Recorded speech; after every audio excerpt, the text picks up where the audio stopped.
تو سیاق کلام سے یہ بات واضح ہوتی ہے کہ اللہ تعالیٰ جس فاحشہ سے اپنے نبی کی بیویوں کو روک رہا ہے وہ نبی علیہ السلام کے سامنے بد کلامی کرنا یا ایسا مطالبہ کرنا جو نبی کے پاس نہ ہو، جو نبی کی طاقت سے بڑھ کر ہو، یہ فاحشہ مبینہ۔ اور ویسے عام گناہ بھی ہو سکتا ہے، ہر گناہ ہو سکتا ہے،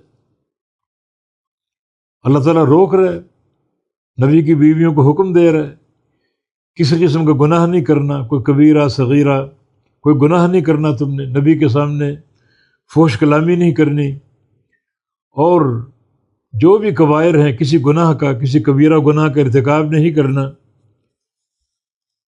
اور اگر کر لیا تو اللہ تعالیٰ دوہرا عذاب دے گا، ڈبل عذاب دے گا۔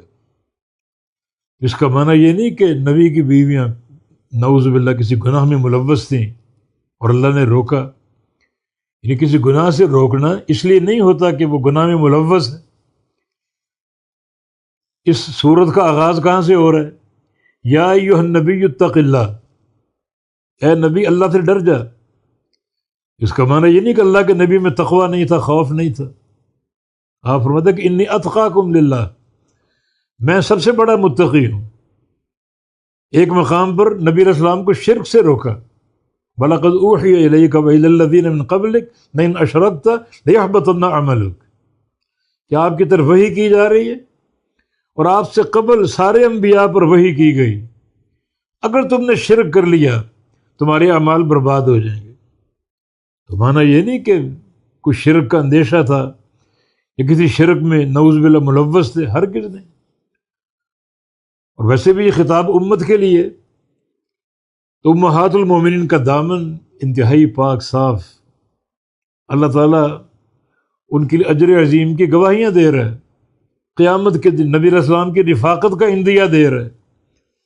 اور جہاں تک دوہرے عذاب کی بات ہے تو بات یہ ہے کہ جو بندہ جتنا نیک ہوگا، جتنا مقربین میں سے ہوگا، اس کا اجر بھی ڈبل ہوگا، اور اگر کوئی گناہ کر لیا تو گناہ کی سزا بھی ڈبل ہوگی۔ جو انسان مقربین، اب نبی علیہ السلام کی بیویاں کس کی بیوی ہیں؟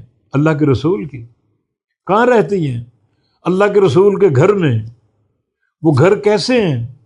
محبت وحی، صبح شام یا وہاں وحی آ رہی، جبریل آ رہے، کبھی دن میں، کبھی رات میں، کبھی صبح میں، کبھی شام میں، اور اس وحی کا اترنا وہ دیکھ رہی ہیں۔ اتنا قرب ان کے لیے۔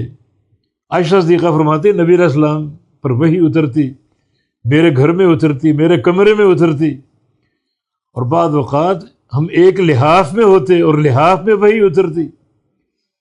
یہ امہات المومنین کا مقام، اتنا قرب اللہ نے دیا، اتنا تعلق اللہ نے دیا۔